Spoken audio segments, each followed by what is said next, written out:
ازيكم عاملين ايه؟ وحشتوني جدا جدا جدا. يا مساء الفل والورد والياسمين والمحبة، يا مساء الجمال، يا مساء كل حاجة حلوة عليكم يا رب. النهاردة فيديو جديد، فيديو مختلف. حطوا اللايك يا جماعة، واللي ما اشتركش في القناة يشترك في القناة ويفعل زر الجرس ويضغط على كلمة الكل عشان كل ما انزل فيديو يوصل لكم. اول حاجة كده شايفين جهزت بقى الزيت بتاعنا والسمنة، علبة السمنة، وزي ما انتم شايفين هنعمل احلى كحك. طبعا عرفتوا من عنوان الفيديو هنعمل احلى كحك النهاردة. والله جربوه، مش يعني بصوا هتعتمدوه على طول، يعني لو جربتوه مرة هتعملوه على طول. هقول لكم على كل تفصيلة وكل تكات والاسرار بتاعته، مش هسيب لكم فتفوتة كده مش هقولها لكم. ده احلى كحك بصراحة. وجو الشتاء بقى بيحب المخبوزات والمعجنات والحاجات دي كلها، جو الشتاء بقى واجواء الشتاء والبرد، وعايزين حاجات كده للفطار. فجربوا معايا الطريقة دياتي في الكحك، والله العظيم هتدعولي، هتعتمدوها جدا والله في حياتكم.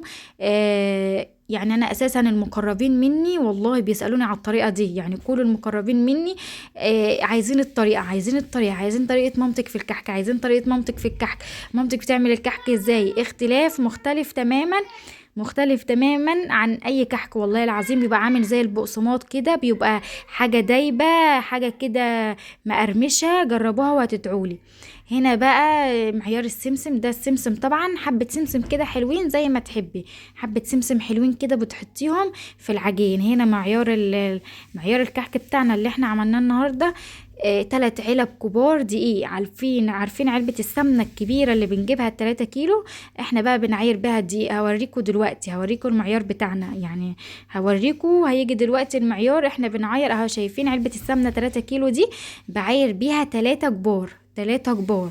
بنحط على ال3 الكبار دولت كيلو سمنة واحد، كيلو سمنة واحد، ازازة الا ربع زيت، 5 ورقات فانيليا، حبة بيرة كده يا جماعة، بتحطيها في حبة مية دافيين كده في الكوباية، وبتدوبيها وبتركنيها 10 دقايق ربع ساعة تخمر، وبعد كده بتنزلي فيها على العجين. وهنا بقى زي ما انتوا شايفين اهم اللي كنت بقول لكم عليها، حبة البيرة في المية الدافية، وبنركنها شوية تخمر. هنا اهم حاجة في العجين ان انت تبسيه كويس بالسمنة وبالزيت قبل ما تضيفي عليه مية. بالسمنة وبالزيت تبسيه على قد ما تقدري، ده اللي هيديك القرمشة، ان انت تبسي فيه تكحتي على قد ما تقدري فيه، وهو بالسمنة والزيت قبل اي حاجة، قبل ما نضيف له اي نقطة مية. وزي ما انتوا شايفين اهو العجين بتاعنا بقى بنلم كده فيه خلاص. هنا بسيناه حلو جدا على قد ما تقدري بسي، على قد ما يبقى عندك ايدين بسي بيها الدقيق بالسمنه وبالزيت. هتقولي زيت في الكحك؟ اقول لكم والله طعمه مش بيبان نهائي، ما بيبانش ان احنا حاطين له زيت خالص، مع اني استخدمت زيت تومين، بس والله ما بان طعم الزيت نهائي في الكحك. طعمه كان جميل جدا، كان مقرمش كده كأنك جايبه بقسماط من الفرن يا جماعه. فطريقه حلوه جدا. هنا بقى الكوبايه ديت اللي انا كنت حاطه فيها حبه البيره بالميه الدافيه، واختمروا كده حلو، ويعني سبتهم 10 دقايق كده ربع ساعه بالكتير، وبعد كده بتنزلي بيهم على الدقيق بتاعنا. يبقى زي ما قلت لكم، اعيد لكم المكونات تاني يا جماعه. المعيار بتاعنا احنا عندنا هنا بقى في الصعيد ما بنوزنش بالكيلو، لا احنا بمعيار كده. علبه السمنه الكبيره دي اللي هي بنجيبها مثلا علبه سمنه 3 كيلو، بعد ما بنستخدمها ونفضيها بنكيل بيها بقى، ايه بنعاير بها السمنه. فحطيت بقى المكيال، حطيت 3 علب كبار دقيق، عليهم كيلو واحد سمنه، ازازه الا ربع زيت، 5 ورقات فانيليا، البيره والسمسم. يا جماعه هنا خلاص بنلم العجينه اهو. وانا بقول لسلفتي ربنا يخليكي ليا يا رب، وما يحرمناش من بعض ابدا، وتسلم ايدك على العجين. بصراحه انا ايدي كانت وجعاني جدا في اليوم ده، كانت مفكوكه جامد، ما كنتش قادره والله حتى افتح علبه السمنه، فخليتها هي اللي عجنت لي العجين كده. ربنا يا رب يبارك لها في اولادها وتفرح بيهم ان شاء الله. هنا بقى مرحله التبريم. الكحك زي ما انتم شايفين كده بنبرمه على الطبليه، حطينا بقى الطبليه وقعدنا نبرم احنا وحماتي، وشايفين ابن اهو بيعمل الكحك الملخبط ده بتاع محمد، محدش مركز معاه.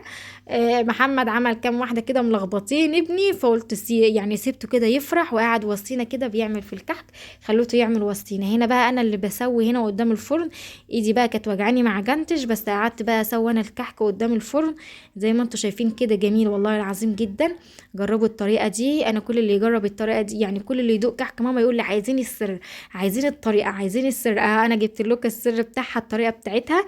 هي بتحطش المكيال كله سمنه، عشان كله سمنه بتبقي ماسكه كده الكحكايه، بتبقى يعني بتمسكيها كده بتدي بتزيت في ايدك زي ما بنقول، يعني بتدي كده السمنه بتبقى طالعه في الكحكه، لكن الزيت بيديها قرمشه وما بيديش كده، يعني ما بيبقاش طعمه طالع. فوالله جربوا الزيت مع السمنه في الكحكه، يعني حلوه جدا. واهم حاجه برضو من ضمن الاسرار انك تبسي العجين كويس، يعني الدقيق بعد ما تحطي له السمنه والزيت بتفركيه على ايدك جامد. وبالمناسبه عشان ما انساش اقول لكم، احنا بندفي السمنه، ما تخليهاش تسخن جامد اللي هي تغلي السمنه، لا بنبقى مدفيين كده السمنه، بنخليها تسخن كده حبه يعني حلوين، يعني بيدفوا كده بيبقوا سخنين كده حلوين، ما بنخليهمش يسخنوا جامد لمرحله الغليان. شايفين الكحك هنا بكسره كده قدامكم، جميل والله تحفه جدا. وانا هو جربت والله، والطريقه وكل حاجه بالتفصيل. هنا بقى النار زي ما انتم شايفين بتبقى هاديه من فوق ومن تحت، بنخلي النار كده هاديه وحلوه، بحيث الكحك يستوي على نار هاديه جميله، عشان ما يبقاش قلبه طري من جوه، احنا عايزينه مقرمش كده وجميل زي طعم البقسماط.